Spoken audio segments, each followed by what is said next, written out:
எந்த கொம்பனும் குறை சொல்ல முடியாத ஆட்சி என்னுடைய ஆட்சி என்று ஐயா ஸ்டாலின் அவர்கள் பேசிய அந்த பேச்சுகளை நீங்கள் எல்லோரும் கேட்டிருப்பீர்கள். எந்த கொம்பனும் குறை சொல்ல முடியாது என்று சொல்லிவிட்டு அவரே அவருடைய ஆட்சியை குறை சொல்லியிருக்கிறார்.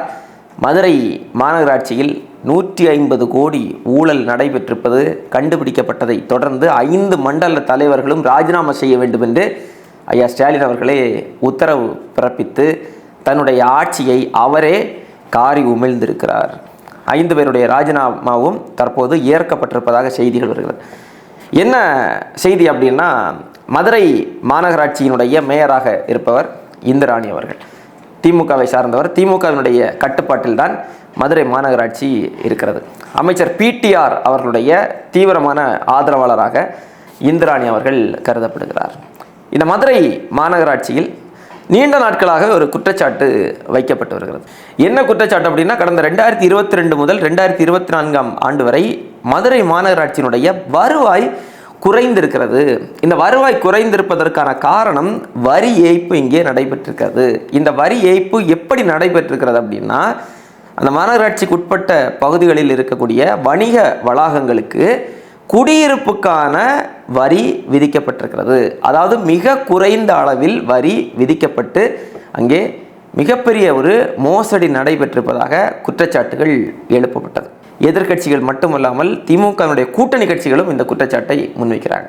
அப்போ அன்றைய ஆணையர் தினேஷ் அவர் என்ன செய்கிறாருன்னா, இது குறித்து விசாரிப்பதற்கு ஒரு ஆணை ஒன்றை நியமிக்கிறார். அதைத் தொடர்ந்து தீவிர விசாரணை நடைபெற்று வந்தது. இந்த விசாரணை முடிவில் தான் 150 கோடி அளவுக்கு மோசடி நடைபெற்றிருப்பது கண்டுபிடிக்கப்பட்டிருக்கிறது. 13 பில் கலெக்டர்களுக்கு நோட்டீஸ் அனுப்பப்பட்டிருக்கிறது. அதில் 5 பேர் சஸ்பெண்ட் செய்யப்பட்டிருக்கிறார்கள். இதில் ரொம்ப முக்கியமான செய்தி என்ன அப்படின்னா, இந்த வணிக வளாகங்களுக்கு வரி குறைப்பு செய்வதற்கு அந்த வணிக நிறுவனங்களிடமிருந்து பல லட்சக்கணக்கில் லஞ்சம் பெறப்பட்டிருப்பதாக மிக முக்கியமான ஒரு குற்றச்சாட்டு வைக்கப்பட்டிருக்கிறது. இதில் அதிகாரிகள், திமுகவினுடைய பிரமுகர்கள் என்று சொல்லி மிக முக்கியமான புள்ளிகள் பலரும் இதிலே சம்பந்தப்பட்டிருப்பதாகவும் தகவல்கள் வருகிறது. அடுத்து அந்த முக்கிய புள்ளிகளிடமும் விசாரணை நடத்தப்பட இருப்பதாகவும் தகவல்கள் வந்த வண்ணமே இருக்கிறது. இந்த மதுரை மாநகராட்சியில் இருக்கக்கூடிய 2, 3, 4, 5 ஆகிய மண்டலங்களில் தான் அதிக அளவில் இந்த முறைகேடு மோசடி நடைபெற்றிருக்கிறது என்பது கண்டுபிடிக்கப்பட்டிருக்கிறது. அதில் இந்த மண்டலங்களில் அதிக அளவில் முறைகேடு நடந்திருப்பது 3வது மண்டலம். அந்த மண்டலத்தினுடைய தலைவராக இருக்கக்கூடிய பாண்டிச்செல்வியுடைய PA கைது செய்யப்பட்டிருக்கிறார். அவருடன் சேர்த்து 8 பேர் கைது செய்யப்பட்டிருக்கிறார்கள். இந்த முறைகேடு அப்படிங்கிறது மதுரை மாநகராட்சியில் இருக்கக்கூடிய 100 வார்டுகளிலும் நடைபெற்றிருப்பதாக விசாரணை முடிவில் திடுக்கிடும் தகவல்கள் வெளியாகி இருக்கிறது. இது ஒரு பெரிய ஒரு செய்தியாக பேசுபவர்களாக மாறியதை தொடர்ந்து ஐயா ஸ்டாலின் அவர்கள் ஒரு உத்தரவை சமீபத்தில் பிறப்பித்திருந்தார். மதுரை மண்டலத்தின் 5 மண்டல தலைவர்கள் ராஜினாமா செய்ய வேண்டும் என்று சொல்லி ஒரு உத்தரவை பிறப்பித்திருந்தார். அந்த உத்தரவை தொடர்ந்து 5 பேரும் ராஜினாமா செய்திருக்கிறார்கள். எவ்வளவு பெரிய அவமானம் இது திராவிட மாடல் அரசுக்கு! எவ்வளவு பெரிய ஒரு கேவலம் பாருங்க. ஐயா ஸ்டாலின் அவர்களுடைய இந்த உத்தரவை பார்த்து திமுகவினர், எங்கள் கட்சிக்காரர்களே தவறு செய்தாலும் ஐயா ஸ்டாலின் அவர்கள் நடவடிக்கை எடுப்பார், எங்கள் தலைவர் யாரையுமே விட்டு வைக்க மாட்டார், தவறு செய்யக்கூடிய எல்லோர் மீதும் நடவடிக்கை எடுப்பார் என்று சொல்லி ஐயா ஸ்டாலின் அவர்களை புகழ்ந்து பேசுகிறார்கள் திமுகவை சார்ந்தவர்கள். எந்த ஸ்டாலின்? ஊழல் முறைகேட்டில் சிறைக்கு சென்று ஓராண்டுக்கு மேலாக சிறையில் இருந்து வெளியே வந்த செந்தில் பாலாஜிக்கு தியாகி பட்டம் கொடுத்த முதலமைச்சர் ஸ்டாலினைத்தான் இவர்கள் இப்படி புகழ்ந்து பாடிக்கொண்டிருக்கிறார்கள். இந்த செய்தி வெளியே வந்து உங்களுடைய கூட்டணி கட்சியை சார்ந்தவர்கள் கூட அது குறித்து பேசாமல் அமைதியாக இருக்க முடியாமல் அவர்கள் திரண்டெழுந்ததை தொடர்ந்து வேறு வழியே இல்லாமல் இந்த நடவடிக்கையை எடுக்கக்கூடிய இடத்திற்கு தள்ளப்பட்டதன் விளைவுதான் ஐயா ஸ்டாலின் அவர்கள் இப்படி ஒரு முடிவை எடுத்திருக்கிறார். எந்த கொம்பனும் குறை சொல்ல முடியாத ஆட்சியை நடத்துகிறேன் என்று சொல்லி ஐயா ஸ்டாலின் அவர்களே தன்னுடைய ஆட்சி சரியாக இல்லை, என்னுடைய ஆட்சி மோசடித்தனமான ஒரு ஆட்சி என்பதை அவரே உறுதிப்படுத்தக்கூடிய செய்தியாகத்தான் இந்த செய்தியை நாம் பார்க்க வேண்டியிருக்கிறது. இதில் இந்த மதுரை மாநகராட்சி மேயர் இந்திராணியுடைய கணவர் இருக்கிறார் இல்லையா, பொன் வசந்த் என்கிற நபர், அவர் ஏற்கனவே கட்சியிலிருந்து நீக்கப்பட்டிருக்கிறார். என்ன காரணத்திற்காக நீக்கப்பட்டிருக்கிறார் அப்படின்னா, மேயருடைய பெயரை சொல்லி நான் தான் மேயருடைய கணவர், இந்த மாநகராட்சிக்கு உட்பட்ட பகுதிகளில் என்ன வேலை நடந்தாலும் என்கிட்ட சொல்லிட்டு தான் செய்யணும், எனக்கு கமிஷன் தந்துட்டு தான் செய்யணும், இல்லைனா எந்த வேலையும் இங்கே நடக்க விட மாட்டேன், எனக்கு மாமூல் தரணும், எனக்கு கமிஷன் தரணும், என்று சொல்லி எல்லா வேலைகளிலும் இவர் தலையீடு செய்திருப்பதாக, நிறைய மோசடிகள், நிறைய கட்ட பஞ்சாயத்துகளில் இவர் ஈடுபட்டார் என்கிற காரணத்திற்காக திமுகவிலிருந்து இவர் நீக்கப்படுகிறார். கடந்த மாதம் அடிப்படை உறுப்பினர் பொறுப்பிலிருந்து நீக்கப்பட்டிருக்கிறார். எதுக்கு அவரை நீக்கணும்? எங்களுக்கு புரியவே இல்லையே. அவர் செய்ததெல்லாம் திமுகவினுடைய சராசரி தொண்டன், சராசரி நிர்வாகி ஒருவர் செய்யக்கூடிய வேலையை தான் அவர் செய்தார். திமுகவில் இருப்பதற்கான தகுதி எதுவோ அதைத்தான் அவர் செய்திருக்கிறார். அப்போ அந்த காரணத்திற்காகத்தான் நீக்கப்பட்டாரா, இல்லை வேறு உட்கட்சி பிரச்சனைகளுக்காக நீக்கப்பட்டாரா என்பது பெரிய ஒரு கேள்வியாக எழுகிறது. இந்த கேள்விக்கான பதிலை தேடி செல்கிற போதுதான் மதுரையில் இருக்கக்கூடிய உட்கட்சி பிரச்சனை வெளியே வருகிறது. அமைச்சர் பிடிஆர் ஏற்கனவே டம்மியாக்கப்பட்டு வருகிறார். திமுகவில் அவர் ஒரு அமைச்சராக இருக்கிறார் என்பதே வெளியே தெரியாது. அந்த அளவிற்கு டம்மியாக மாற்றப்பட்டு விட்டார். அவருடைய துறையெல்லாம் சமீபத்தில் மாற்றப்பட்டு அவர் சட்டப்பேரவையிலேயே அதை வெளிப்படையாக தன்னுடைய மன குமரலை எல்லாம் வெளிப்படுத்திய செய்திகள் பற்றியெல்லாம் நம்ம ஏற்கனவே பேசியிருந்தோம். இந்த மேயர் இருக்கார் இல்லையா, இந்த மேயர் பிடிஆருடைய தீவிரமான ஆதரவாளர். இப்போ அந்த மேயரை கட்டம் கட்டக்கூடிய வேலையை அமைச்சர் கே நேரு, அமைச்சர் மூர்த்தி இவர்கள் தீவிரமாக செய்து வருகிறார்கள் என்கிற செய்திகளும் வெளியாகி இருக்கிறது. மேயரை மாற்றிவிட்டு, அதாவது பிடிஆர் ஆதரவு மேயரை மாற்றிவிட்டு மூர்த்தி ஆதரவு மேயரை நியமனம் செய்வதற்கான நகர்வுகளும் நகர்ந்து வருகிறதாம். எப்படியாவது பிடிஆரை டம்மியாக்கணும். இது பிடிஆர் சம்பந்தப்பட்டது, பிடிஆருடைய ஆதரவாளர். அதனால்தான் திமுக தீவிரமான ஒரு நடவடிக்கையை இங்கே எடுக்க முன் வந்திருக்கிறது. அமைச்சர் நேருவை எல்லாம் அனுப்பி விசாரணை எல்லாம் நடத்தி இருக்கிறார்கள்.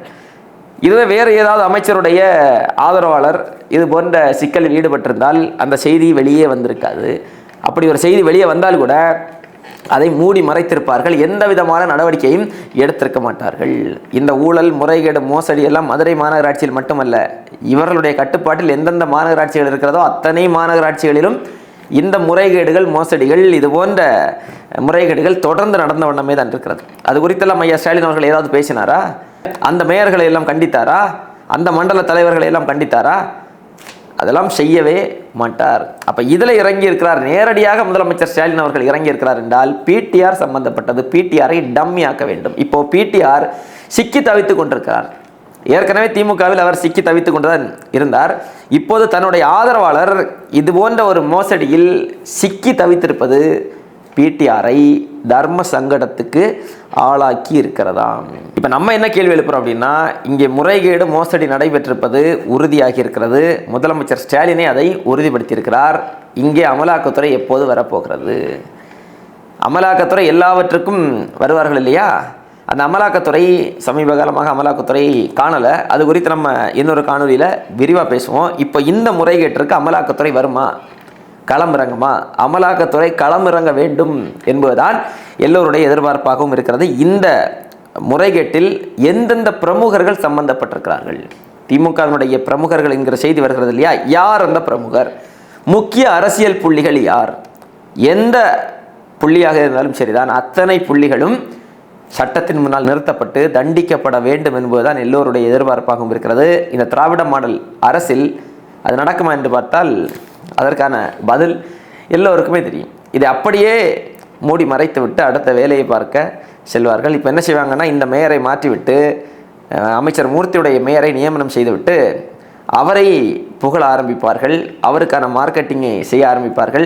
மதுரை மாநகராட்சியில் புதிய மேயர் வந்ததற்கு பிறகு ஊழலே இல்லை, முறைகேடே இல்லை, வெளிப்படைத்தன்மையான நிர்வாகம் நடக்கிறது என்று சொல்லி இவர்களே புகழ்வார்கள். அவர்களிடம் போய், ஏப்பா இவங்க நல்லாட்சி கொடுக்குறாங்க, இந்த மேயர் நல்ல வேலையை செய்கிறார்கள் என்றால் கடந்த முறை மேயராக இருந்தது யார், மோசடி செய்தது யார், உங்கள் தானப்பா, அதில் என்னப்பா பெருமை வேண்டி கிடக்கிறது என்கிற வாதங்களை வைப்பதற்கும் மக்கள் தயாராக இருக்கிறார்கள். எது எப்படியோ திராவிட மாடல் ஆட்சியில் ஊழல் கொடிகட்டி பறப்பது மேலும் நிரூபணமாகி இருக்கிறது. இந்த மதுரை மாநகராட்சியில் நடந்து வரக்கூடிய இந்த முறைகேட்டின் மூலமாக பார்ப்போம். இந்த முறைகேட்டிலாவது தவறு செய்த நபர்கள் தண்டிக்கப்படுகிறார்களா என்பதை நம்ம பொறுத்திருந்து பார்க்க வேண்டும். மண்டல தலைவர்களை ராஜினாமா செய்ய சொன்னார் இல்லையா ஐயா ஸ்டாலின் அவர்கள்?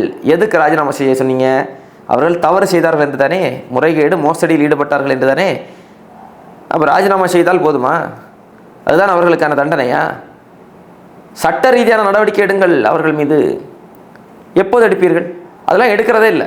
தொடர்ந்து நீங்கள் பாருங்கள், தமிழ்நாட்டில் இந்த திராவிட மாடல் ஆட்சியில் இது போன்ற தவறுகள் நடக்கிற போதெல்லாம் துறை ரீதியான நடவடிக்கைகள் மட்டும்தான் இருக்குமே தவிர சட்ட ரீதியான நடவடிக்கைகள் இருக்காது. இங்கே சட்ட ரீதியான நடவடிக்கையும் எடுக்கப்பட வேண்டும். அது மட்டுமல்லாமல் எந்த முக்கிய புள்ளி இதில் சம்பந்தப்பட்டிருந்தாலும் அத்தனை பேரும் தண்டிக்கப்பட வேண்டும்.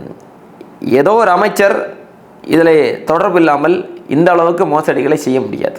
யார் அந்த அமைச்சர், யார் அந்த சார், யார் அந்த முக்கிய புள்ளி? அந்த விடையை தர வேண்டிய கடமை ஐயா ஸ்டாலின் அவர்களுக்கு இருக்கிறது.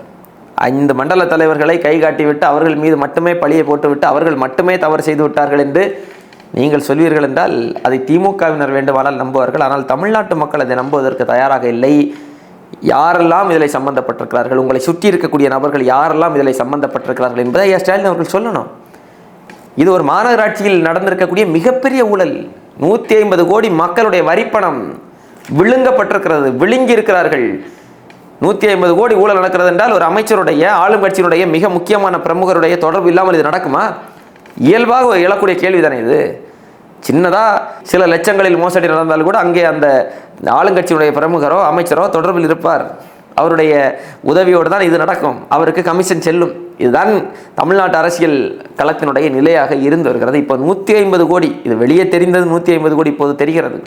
இதுக்குள்ளாடி என்னென்ன முறைகேடுகளை செய்திருக்கிறார்கள் என்பது அடுத்த கட்ட விசாரணையின் முடிவில் தான் தெரிய வரும். அதை நம்ம பொறுத்திருந்து பார்ப்போம். ஆனால் இந்த 150 கோடியில் சம்பந்தப்பட்ட முக்கிய புள்ளிகள் யார் என்பதை ஐயா ஸ்டாலின் அவர்கள் தெரிவிக்க வேண்டும்.